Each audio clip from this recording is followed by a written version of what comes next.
Hi friends, അസ്സലാമു അലൈക്കും. അപ്പോൾ ഇന്ന് ഞാൻ വന്നിട്ടുള്ളത്, ഞാൻ മുമ്പൊരു വീഡിയോയിൽ ഞാൻ പറഞ്ഞിട്ടുണ്ടായിരുന്നു കേട്ടോ, ഇങ്ങനെ ബാച്ചിലേഴ്സിന് മാത്രമായിട്ട് ഒന്നും അറിയാത്ത കുട്ടികൾക്ക് വേണ്ടിയിട്ട് കുറച്ച് വീഡിയോസ് ചെയ്യണമെന്നുണ്ട്. അത് ഞാൻ മുമ്പൊരു വീഡിയോയിൽ പറഞ്ഞിട്ടുണ്ടായിരുന്നു. ഞാൻ അതിൻ്റെ ലിങ്ക് ഞാൻ താഴെ കൊടുത്തേക്കാം കേട്ടോ, ഡിസ്ക്രിപ്ഷനിൽ കൊടുത്തേക്കാം. ഞാൻ ബോയിൽഡ് റൈസ് പ്രഷർ കുക്കറിലും അതുപോലെ റൈസ് കുക്കറിലൊക്കെ വേവിക്കുന്ന രീതിയും ഡീറ്റെയിൽ ആയിട്ടുള്ള കാര്യങ്ങളൊക്കെ അതിൽ പറഞ്ഞിട്ടുണ്ട്. പിന്നെ അതുപോലെ പ്രഷർ കുക്കർ യൂസ് ചെയ്യാൻ അറിയാത്തവർക്കൊക്കെ വേണ്ടിയിട്ട്, ഇങ്ങനെ പഠിക്കുന്ന കുട്ടികളാണ് കേട്ടോ, അപ്പോൾ അവർക്കൊക്കെ വേണ്ടിയിട്ട് അതിൻ്റെ ടിപ്പും കാര്യങ്ങളൊക്കെ ചെയ്തിട്ടുള്ള വീഡിയോ ഞാൻ വേറൊരു ദിവസം അപ്ലോഡ് ചെയ്യുന്നുണ്ട്. അപ്പോൾ ഇന്ന് ഞാനിവിടെ ഷെയർ ചെയ്യുന്നത് ഗീ റൈസ് പ്രഷർ കുക്കറിലും അതുപോലെ ഇതുപോലുള്ള പോട്ടിലൊക്കെ നമുക്ക് ഈസി ആയിട്ട് ചെയ്യാൻ പറ്റുന്ന രീതിയാണ് ഞാനിന്ന് എല്ലാ കാര്യങ്ങളും പറഞ്ഞിട്ട് ഇവിടെ ഷെയർ ചെയ്യുന്നത്. അപ്പോൾ നമുക്ക് വീഡിയോയിലോട്ട് പോകാം. അപ്പോൾ ഞാനിവിടെ യൂസ് ചെയ്യുന്നത് നെയ്ച്ചോറിൻ്റെ ചെറിയ അരിയാണ് കേട്ടോ. ജീര റൈസ് എന്ന് പറഞ്ഞിട്ട് വാങ്ങാൻ കിട്ടും. റേറ്റും കുറച്ച് കൂടുതലാണ്. പിന്നെ നിങ്ങൾക്ക് ചെറിയ റേറ്റിന് വേണമെന്നുണ്ടെങ്കിൽ സോന മസൂരി എന്ന് പറഞ്ഞിട്ട് വാങ്ങാൻ കിട്ടും. ഒരു 40-50 റുപ്പീസിൻ്റെ അടുത്തായിട്ട് വരും അതിന് റേറ്റ്. പിന്നെ നാട്ടിലാണെങ്കിൽ നല്ല ബെസ്റ്റ് അരി എന്ന് പറയുന്നത് നെയ്ച്ചോറുണ്ടാക്കാനായിട്ട് ഗന്ധകശാല അരിയാണ്. അതുപോലെ തനിമ, അതൊക്കെ നെയ്ച്ചോറുണ്ടാക്കാനായിട്ട് നല്ല അരി തന്നെയാണ്, ചെറിയ അരിയാണ് അതൊക്കെ. അതുപോലെ അതിനൊക്കെ നല്ല റേറ്റ് ഉണ്ട് കേട്ടോ. അപ്പോൾ ചെറിയ റേറ്റിന് നിങ്ങൾക്ക് നാട്ടിൽ വേണമെന്നുണ്ടെങ്കിൽ ടൈഗർ ബ്രാൻഡിൻ്റെ ഗീ റൈസ് എന്ന് പറഞ്ഞിട്ട് വാങ്ങാൻ കിട്ടും. അപ്പോൾ ഇത് ഞാൻ നേരത്തെ കാണിച്ച ആ ഒരു ജീര റൈസാണ് കേട്ടോ. അപ്പോൾ ഇത് ചെറിയ അരിയാണ്, നമ്മുടെ നാട്ടിൽ കിട്ടുന്ന ഒരു ഗന്ധകശാല അരിയൊക്കെ ഇല്ല, അതുപോലെ തന്നെയുണ്ട് കാണാനും. അതുപോലെ ആ ഒരു സ്മെല്ലൊക്കെ ഓൾമോസ്റ്റ് ആ ഒരു സ്മെല്ലൊക്കെ കിട്ടുന്നുണ്ട് കേട്ടോ. പിന്നെ നമുക്ക് സെയിം ആ ഒരു അരി ഇവിടെ അങ്ങനെ എല്ലാ ഷോപ്പിലൊന്നും കിട്ടാറില്ല. അപ്പോൾ ഇനി നമുക്ക് ഈ അരി ഒന്ന് അളന്നിട്ട് എടുത്ത് വെക്കാം. അപ്പോൾ ഞാൻ ഇതുപോലുള്ള ഈ ഒരു സൈസിലുള്ള ഗ്ലാസ്സിൽ 2.5 ഗ്ലാസ് അരി എടുക്കുന്നുണ്ട്. മെഷർമെൻറ്റ് കപ്പിലാണെങ്കിൽ 2 കപ്പാണ് കേട്ടോ. 1/2 കിലോ അരിയേക്കാളും കുറച്ച് കുറവായിട്ട്. മെഷർമെൻറ്റ് കപ്പിലെടുക്കുന്നെങ്കിൽ 2 കപ്പ് എടുത്താൽ മതി. ഈ ഒരു ഗ്ലാസ്സിലാകുമ്പോൾ 2.5 ഗ്ലാസ് അരി എടുക്കുന്നുണ്ട്. 1/2 കിലോ അരിയേക്കാളും കുറച്ച് കുറവാണ് കേട്ടോ. അപ്പോൾ അതൊന്ന് അളന്നിട്ട് തന്നെ എടുത്ത് വെക്കാം. നമ്മൾ ഇതിൻ്റെ ഇരട്ടി വെള്ളം ചേർക്കാനുള്ളതാണ്. അപ്പോൾ ഇപ്പോൾ കറക്റ്റ് 2.5 ഗ്ലാസ് ആയിട്ടുണ്ട്. അപ്പോൾ ഇതിട്ട് കൊടുക്കാം. ഇനി ഇതിൻ്റെ ഇരട്ടി, ഇപ്പോൾ 2.5 ഗ്ലാസ് അരിയല്ല എടുത്തത്, അപ്പോൾ 5 ഗ്ലാസ് വെള്ളം. 2.5 ഗ്ലാസിൻ്റെ ഇരട്ടി എന്ന് പറയുന്നത് 5 ഗ്ലാസ്. അപ്പോൾ 5 ഗ്ലാസ് വെള്ളം ഞാൻ അളന്നിട്ട് എടുത്ത് വെച്ചിട്ടുണ്ട് ഈ ഒരു സെയിം ഗ്ലാസ്സിൽ തന്നെ. അപ്പോൾ ഈ വെള്ളം ഇവിടെ ഇരിക്കട്ടെ, നമുക്ക് ഈ അരി ഒന്ന് നന്നായിട്ടൊന്ന് കഴുകി കളയാം. അപ്പോൾ ഞാൻ മുമ്പത്തെ വീഡിയോയിലും അരി കഴുകുന്നതൊക്കെ ഡീറ്റെയിൽ ആയിട്ട് കാണിച്ചിട്ടുണ്ട് കേട്ടോ. അപ്പോൾ അത് ഇതുപോലെ തന്നെ വെള്ളം ചേർത്ത് കൊടുക്കുക. എന്നിട്ട് നന്നായിട്ടൊന്ന് ഞെരടി കൊടുത്തിട്ട് അതിൻ്റെ വെള്ളം ഊറ്റിക്കളയുക. വീണ്ടും ഇതുപോലെ വെള്ളം ചേർക്കുക, നന്നായിട്ട് കഴുകിയിട്ട് വെള്ളം ഊറ്റിക്കളയുക. ഇതുപോലെ ഒരു 3-4 പ്രാവശ്യം ഇതുപോലെ ചെയ്തെടുക്കുക കേട്ടോ. പിന്നെ അരി വാങ്ങുമ്പോൾ എപ്പോഴും നല്ല ഫ്രഷ് ആയിട്ടുള്ള അരി തന്നെ വാങ്ങാൻ നോക്കുക. ഡേറ്റൊക്കെ നോക്കിയിട്ട് വാങ്ങുക, അപ്പോൾ നല്ല ഫ്രഷ് ആയിട്ടുള്ള അരി തന്നെ ആയിരിക്കും. പിന്നെ അവസാനം നിങ്ങൾക്ക് വേണമെന്നുണ്ടെങ്കിൽ ഒരു അരിപ്പയിലോട്ട് ഇട്ട് കൊടുക്കുക കേട്ടോ. പക്ഷെ ഞാൻ അങ്ങനെയൊന്നും ചെയ്യുന്നില്ല, ഇതിന് ജസ്റ്റ് ഊറ്റിക്കളയുക മാത്രമാണ് ചെയ്യുന്നത്. അപ്പോൾ നന്നായി ഊറ്റിക്കളഞ്ഞിട്ടുണ്ട്. ഇനി നമുക്കൊരു പ്രഷർ കുക്കർ ഒന്ന് നന്നായിട്ടൊന്ന് ചൂടാക്കാൻ വെക്കാം. അപ്പോൾ ഇതൊരു 3 ലിറ്ററിൻ്റെ കുക്കറാണ് കേട്ടോ. പിന്നെ ഇതിലോട്ട് ഒരു 3 ടീസ്പൂണ് നെയ്യ് ചേർത്ത് കൊടുക്കാം, 3-4 ടീസ്പൂണ്. എന്നിട്ട് ഇത് ഒന്ന് ചൂടായി വരുമ്പോഴേക്കും നമുക്കിതിലോട്ട് കുറച്ചൊരു 2-3 ടേബിൾ സ്പൂണ് ഉള്ളി ചേർത്ത് കൊടുക്കാം, ചെറുതായിട്ട് അരിഞ്ഞത്. എന്നിട്ടൊന്ന് ഒരു മീഡിയം ഫ്ലെയിമിൽ വെച്ചിട്ട് ഒന്ന് വഴറ്റി കൊടുക്കുക. ഒരു ലൈറ്റ് ബ്രൗൺ കളർ ആകണം ഈ ഒരു ഉള്ളി. പിന്നെ നിങ്ങൾക്ക് ഗീ റൈസ് അല്ല പ്ലെയിൻ വൈറ്റ് റൈസാണ് വേണ്ടതെങ്കിൽ ഇതുപോലെ ഒന്നും ചെയ്യണമെന്നില്ല, ജസ്റ്റ് ഡയറക്റ്റ് വെള്ളം ചേർത്തിട്ട് അരിയും കൂടെ ഒന്നിച്ചിട്ട് കൊടുത്താൽ മതി. ഇതിപ്പോൾ അത്യാവശ്യത്തിന് വഴന്ന് വന്നിട്ടുണ്ട്. നിങ്ങൾക്ക് വേണമെന്നുണ്ടെങ്കിൽ ഒന്നിച്ച് തന്നെ കുറച്ച് ഉപ്പ് ചേർത്ത് കൊടുക്കാം കേട്ടോ, അപ്പോൾ പെട്ടെന്ന് വഴന്ന് കിട്ടും. അപ്പോൾ ഇതിപ്പോൾ ഇത്രയും മതി. ഇനി ഇതിലോട്ട് നമ്മൾ വെള്ളം ചേർത്ത് കൊടുക്കാം. നമ്മൾ നേരത്തെ അളന്ന് വെച്ച വെള്ളമില്ലേ, അത് ഇതിലോട്ട് ചേർത്ത് കൊടുക്കാം.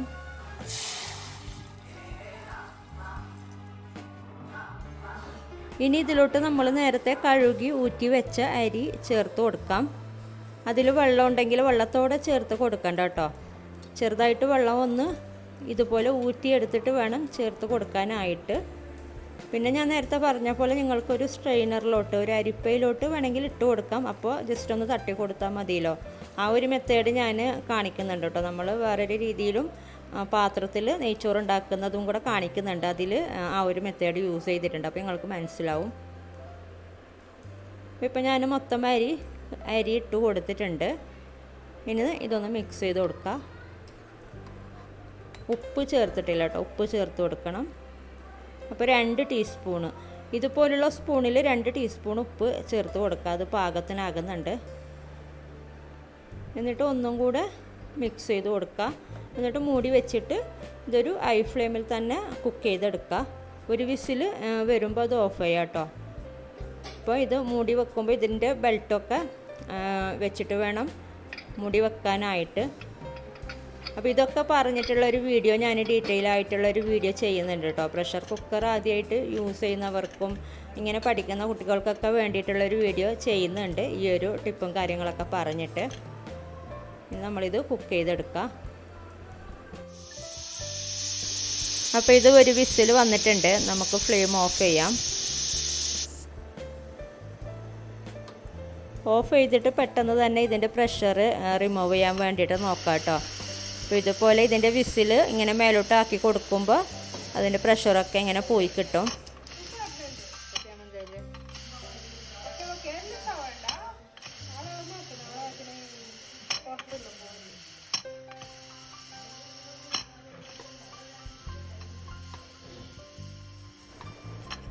അല്ലെങ്കിൽ ഞാൻ മുമ്പൊരു വീഡിയോയിൽ പറഞ്ഞ പോലെ സിങ്കിൽ വെച്ചിട്ട് പച്ചവെള്ളം ഒഴിച്ച് കൊടുത്താലും മതി കേട്ടോ.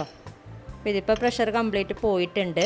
കംപ്ലീറ്റ് പോയതിന് ശേഷം മാത്രം മൂടി ഓപ്പൺ ചെയ്താൽ മതി. ഇപ്പോൾ കംപ്ലീറ്റ് പോയിട്ടുണ്ട്. നമുക്കിത് ഓപ്പൺ ചെയ്യാം.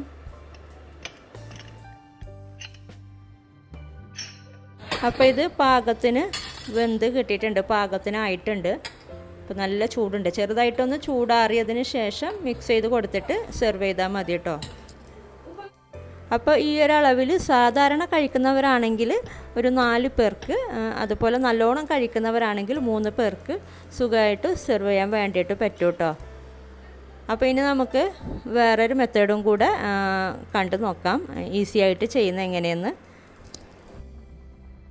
അപ്പോൾ ഇത് നമ്മൾ നേരത്തെ എടുത്ത ആ ഒരു സെയിം അരിയാണ് കേട്ടോ. അപ്പോൾ അത് നല്ലോണം വാഷ് ചെയ്തിട്ട് ഇതുപോലുള്ളൊരു സ്ട്രെയിനറിലോട്ട് ഇട്ട് കൊടുത്തതാണ്. ഒരു 10 മിനിറ്റ് നമ്മളിങ്ങനെ വെച്ച് കൊടുക്കുമ്പോൾ ഇതിൻ്റെ വെള്ളമൊക്കെ ഊറി കിട്ടും. 2.5 ഗ്ലാസ് അരിയാണ് കേട്ടോ ഞാൻ എടുത്തിട്ടുള്ളത്. അപ്പോൾ അതുപോലെ തന്നെ 5 ഗ്ലാസ് വെള്ളവും എടുത്ത് വെച്ചിട്ടുണ്ട്. മെഷർമെൻറ്റ് കപ്പിലാണെങ്കിൽ 2 കപ്പ് അരിയും 4 കപ്പ് വെള്ളവും. ഓൾമോസ്റ്റ് 1/2 കിലോ അരിയേക്കാളും കുറച്ച് കുറവാണ് കേട്ടോ. 2 കപ്പ് അരി എന്ന് പറയുമ്പോൾ 2.5 കപ്പാണ് 1/2 കിലോ അരി. അപ്പോൾ നമുക്കൊരു പാത്രം ഒന്ന് ചൂടാക്കാൻ വേണ്ടിയിട്ട് വെക്കാം. അപ്പോൾ ഞാനൊരു നോൺ സ്റ്റിക്കിൻ്റെ പാത്രമാണ് കേട്ടോ എടുത്തിട്ടുള്ളത്. 1 കിലോ അരി വേകുന്ന പാത്രമാണിത്. അപ്പോൾ നിങ്ങളുടെ അടുത്ത് നോൺ സ്റ്റിക്കിൻ്റെ ഇല്ലെങ്കിൽ വേറെ ഏത് പാത്രമായാലും കുഴപ്പമില്ല. ഇനി ഇതിലോട്ട് ഇതൊന്ന് ചൂടായി വരുമ്പോൾ ഇതിലോട്ടൊരു 2-3 ടീസ്പൂണ് നെയ്യ് ചേർത്ത് കൊടുക്കാം. പിന്നെ സ്റ്റീൽ പാത്രമൊക്കെയാണ് നിങ്ങൾ യൂസ് ചെയ്യുന്നതെങ്കിൽ നല്ലോണം ലോ ഫ്ലെയിമിൽ വെക്കണം കേട്ടോ, പെട്ടെന്ന് ചൂട് കയറും. ഇനി ഇതിലോട്ടൊരു 2 ടേബിൾ സ്പൂണ് ഉള്ളി അരിഞ്ഞത്, സവാള അരിഞ്ഞത് ചേർത്ത് കൊടുക്കാം. അപ്പോൾ ഇതൊരു മീഡിയം ഫ്ലെയിമിൽ വെച്ചിട്ടൊന്ന് വഴറ്റിയെടുക്കുക. പിന്നെ നിങ്ങൾ നെയ്യ് ചേർക്കുന്നില്ല എന്നുണ്ടെങ്കിൽ എണ്ണ ചേർത്ത് കൊടുത്താലും മതി കേട്ടോ. ഒരു 2 ടേബിൾ സ്പൂൺ എണ്ണ ചേർത്ത് കൊടുത്താലും മതി. പിന്നെ നിങ്ങൾക്ക് നെയ്ച്ചോറ് വേണ്ട എന്നുണ്ടെങ്കിൽ പച്ചരി ചോറാണ്, വൈറ്റ് റൈസാണ് വേണ്ടതെങ്കിൽ ഇതൊന്നും ചേർക്കാതെ ഡയറക്റ്റ് വെള്ളം ചേർത്ത് കൊടുക്കുക, അരി ചേർത്ത് കൊടുത്തിട്ട് വേവിച്ചെടുക്കുക. അങ്ങനെ ചെയ്താലും മതി കേട്ടോ.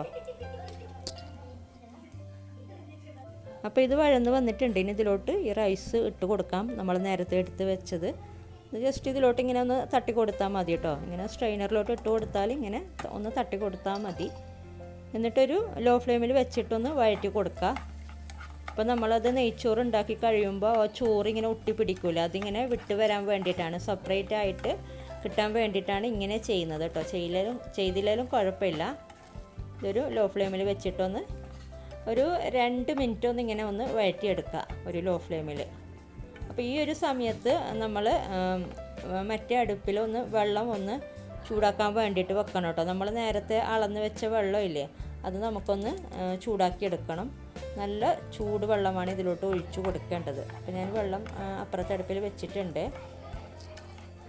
അപ്പോൾ ഇതൊക്കെ ഒരു ബുദ്ധിമുട്ട് എന്ന് തോന്നുന്നുണ്ടെങ്കിൽ നിങ്ങൾ ഒന്നിച്ച് തന്നെ വെള്ളം ചേർത്ത് കൊടുക്കുക കേട്ടോ. അപ്പോൾ ഇങ്ങനെ വഴറ്റിയെടുത്തില്ലെങ്കിലും കുഴപ്പമില്ല. അപ്പോൾ ഞാൻ പറഞ്ഞ പോലെ അങ്ങനെ ചോറ് വിട്ട് വരാൻ വേണ്ടിയിട്ടാണ് ഇങ്ങനെ ചെയ്യുന്നത്. ഇപ്പോൾ ഞാൻ 2 മിനിറ്റ് വഴറ്റിയെടുത്തിട്ടുണ്ട് ഒരു ലോ ഫ്ലെയിമിൽ. ഇനി നമ്മൾ ചൂടാക്കാൻ വെച്ച വെള്ളം ചേർത്ത് കൊടുക്കാം. നല്ല ചൂടുള്ള വെള്ളമാണ് കേട്ടോ. ഓൾമോസ്റ്റ് തിള വരാനായിട്ടുള്ള വെള്ളമാണ് ചേർത്ത് കൊടുത്തത്. ഇപ്പോൾ വെള്ളം ചേർത്ത് കൊടുക്കുമ്പോഴൊക്കെ നല്ലോണം കെയർഫുള്ളായിട്ട് ചേർത്ത് കൊടുക്കുക കേട്ടോ, ചൂടുവെള്ളമൊക്കെ ഒഴിച്ച് കൊടുക്കുമ്പോൾ. എന്നിട്ട് നന്നായിട്ട് മിക്സ് ചെയ്തിട്ട് നമുക്കിതിലോട്ടിന് ഉപ്പ് ചേർത്ത് കൊടുക്കണം. ഉപ്പ് ചേർത്ത് കൊടുത്തിട്ടില്ല. അപ്പോൾ നേരത്തെ പറഞ്ഞ പോലെ 2 ടീസ്പൂൺ ഉപ്പ് നല്ല പാകത്തിന് ആകുന്നുണ്ട് കേട്ടോ. 2 കപ്പ് 2.5 ഗ്ലാസ് അരിക്ക്, ഈ ഒരു അളവിലുള്ള അരിക്ക് ഈ ഒരു ചോറിന് 2 ടീസ്പൂൺ ഉപ്പ് പാകത്തിനാകുന്നുണ്ട്. എന്നിട്ട് നന്നായിട്ട് മിക്സ് ചെയ്ത് കൊടുത്തിട്ട് ഒന്ന് തിളം വരാൻ വേണ്ടിയിട്ട് വെയിറ്റ് ചെയ്യുക. നല്ലോണം തിളക്കുമ്പോൾ നമ്മളിത് ലോ ഫ്ലെയിമിലേക്ക് ആക്കിയാൽ മതി. അപ്പോൾ ഒന്ന് നന്നായിട്ട് തിളക്കട്ടെ. അപ്പോൾ ഇത് തിള വന്നിട്ടുണ്ട്. നമുക്കിതൊന്ന് മിക്സ് ചെയ്ത് കൊടുക്കാം. പിന്നെ അങ്ങനെ നന്നായിട്ട് തിളക്കണമെന്നില്ല കേട്ടോ, ഇങ്ങനെ ചെറുതായിട്ട് തിളച്ചാൽ മതി. പിന്നെ പെട്ടെന്ന് തിളച്ചോളും. നമ്മൾ ഓൾറെഡി തിളക്കാറായിട്ടുള്ള വെള്ളമാണല്ലോ ചേർത്ത് കൊടുത്തത്. ഇനി നമ്മളിത് ലോ ഫ്ലെയിമിലേക്ക് ആക്കിയിട്ട് ഏറ്റവും ലോ ഫ്ലെയിമിലേക്ക് ആക്കാം കേട്ടോ. എന്നിട്ട് മൂടി വെച്ചിട്ട് ഒന്ന് വേവിച്ചെടുക്കുക. അപ്പോൾ ഒരു 5 മിനിറ്റ് ആയിട്ടുണ്ട്. 5 മിനിറ്റ് ആകുമ്പോൾ നമ്മളൊന്ന് തുറന്ന് നോക്കിയിട്ട് ഒന്ന് ഇളക്കി കൊടുക്കുക. എന്നിട്ട് മൂടി വെച്ചിട്ട് വീണ്ടും ഒരു 15 മിനിറ്റ് 10-15 മിനിറ്റ് മൂടി വെച്ചിട്ട് വീണ്ടും വേവിച്ചെടുക്കുക. പിന്നെയും ഇടയ്ക്കൊന്ന് ഇളക്കി കൊടുക്കണം കേട്ടോ, ഇടയ്ക്കൊന്ന് നോക്കണം. പിന്നെയും ഒരു 10 മിനിറ്റ് ആകുമ്പോൾ ഒന്ന് ഇടയ്ക്ക് നോക്കിയിട്ട് ഒന്ന് ഇളക്കി കൊടുക്കുക. നമ്മൾ ലോ ഫ്ലെയിമിൽ വെച്ചിട്ടല്ലേ ചെയ്യുന്നത്, അപ്പോൾ അതുകൊണ്ട് തന്നെ ഒരു 20 മിനിറ്റ് സമയമൊക്കെ ടോട്ടലായിട്ട് എടുക്കുന്നുണ്ട് വെന്ത് കിട്ടാനായിട്ട്. പിന്നെ ഒരു മീഡിയം ഫ്ലെയിമിലൊക്കെ വെച്ച് നമ്മൾ വേവിച്ചെടുത്താൽ നമുക്കൊരു 10 മിനിറ്റ് കൊണ്ടൊക്കെ വെന്ത് കിട്ടും. പക്ഷേ കൂടെ ഇളക്കി കൊടുക്കണം, അല്ലെങ്കിൽ അടിക്ക് പിടിക്കാൻ ചാൻസ് ഉണ്ട്. ഇങ്ങനെ ചെയ്യുമ്പോൾ നമുക്ക് ആ ഒരു പേടി വേണ്ട. അപ്പോൾ ഇത് കുറച്ചും കൂടി ആകാനുണ്ട്. നമുക്കൊന്നും കൂടെ മൂടി വെച്ചിട്ട് വേവിച്ചെടുക്കാം. അപ്പോൾ ഇത് 20 മിനിറ്റ് ആയിട്ടുണ്ട്. അപ്പോൾ നമുക്ക് നോക്കാം. അപ്പോൾ നല്ല പാകത്തിന് ആയിട്ടുണ്ട്. വെള്ളമൊക്കെ വറ്റി വന്നിട്ടുണ്ട് കേട്ടോ, പാകത്തിന് വെന്ത് കിട്ടിയിട്ടുമുണ്ട്. അപ്പോൾ നമുക്ക് ഫ്ലെയിം ഓഫ് ചെയ്യാം. അപ്പോൾ ഒട്ടും അറിയാത്ത പഠിക്കുന്ന കുട്ടികൾക്ക് വേണ്ടിയിട്ടാണ് കേട്ടോ ഞാൻ ഇത്രയും ഡീറ്റെയിൽ ആയിട്ട് പറഞ്ഞത്. അപ്പോൾ ഇതിൻ്റെ മുമ്പത്തെ വീഡിയോ കാണുമ്പോൾ മനസ്സിലാവും, അത് സീരീസ് നമ്പർ 1 ആയിരുന്നു, ഇത് സീരീസ് നമ്പർ 2. അപ്പോൾ ഈ ഒരു രീതിയിലായിരിക്കും കേട്ടോ ബാച്ചിലേഴ്സിന് വേണ്ടിയിട്ട് ചെയ്യുന്ന വീഡിയോസ്. അപ്പോൾ വീഡിയോ ഇഷ്ടപ്പെട്ടാൽ ലൈക്ക് ചെയ്യുക, കമൻറ്റ് ചെയ്യുക, സബ്സ്ക്രൈബ് ചെയ്യാത്തവരൊക്കെ സബ്സ്ക്രൈബ് ചെയ്യുക. അപ്പോൾ ഇങ്ങനെയുള്ള മക്കൾക്ക് യൂസ്ഫുള്ളാണ് എന്ന് തോന്നിയിട്ടുണ്ടെങ്കിൽ ഒന്ന് ഷെയർ ചെയ്യുക കേട്ടോ. അപ്പോൾ ഇനി മറ്റൊരു വീഡിയോയിൽ കാണാം. Thank you.